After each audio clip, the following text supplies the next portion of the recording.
Today, our story takes us to Detroit, Michigan, 1982, the same year where the Grand Prix Formula One racing was held.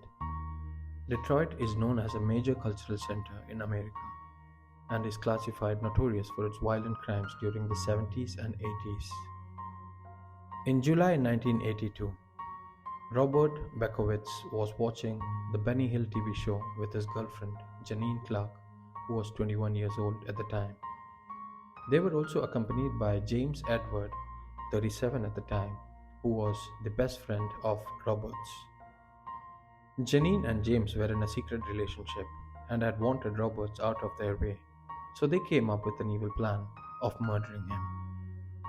James was physically handicapped due to a spine injury and could not walk around without a support.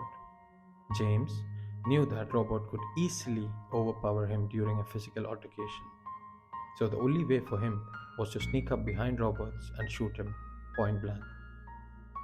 And that's exactly what he did. During the TV show, James excused himself for a short period of time. This is when he went and took one of the guns of Roberts, then slowly snuck up behind him and shot him in the head, killing him instantly. What occurs next is beyond evil. Janine and James commenced on a 3-day drug fueled sex orgy. As they got more and more high on drugs, they both had stripped naked and started to perform sexual acts on the dead corpse of Roberts. Janine then went to the kitchen to get a kitchen knife and began cutting Robert's genitals. She then took a small break to pose for a picture taken by James with his camera during the horrific crime. Janine is seen sitting on a couch naked while plunging the knife into the open wound where Robert's genitals would have been. Robert's lifeless body is seen lying on the side with his hands cuffed. Things only get even more disturbing from here. The pair took many photographs smiling, doing horrific things with the corpse of Roberts while they were mutilating the body with an axe James had borrowed from his mother. One of the photographs shows Robert's head positioned on the chair with his severed hand and genitals forced into his mouth.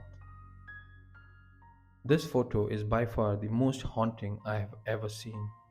You see a girl smiling for a camera, while in reality, Janine was decapitating Robert's head at the time. By the third day, Robert's corpse was stabbed 97 times and cut into 14 pieces, which the pair had put in trash bags and hid inside the apartment. Once the drug started to wear off, Janine had realized what she had actually done. She broke down and confessed everything to the police. Janine tried to play the victim here by implying that she was taken captive by James and was forced to consume the drugs and participate in the horrific crime that ended up taking the life of Roberts. Once the police reached the apartment, they discovered Robert's body parts hidden all around the apartment. They then found the camera and the film rolls. The film roll contained evidence of the whole crime. Upon developing the images, the police were shocked to see what had happened in those 3 days. Along with them was this photograph of Janine smiling and posing for the camera. This did not look like a woman who was held captive and forced to perform the crime with James.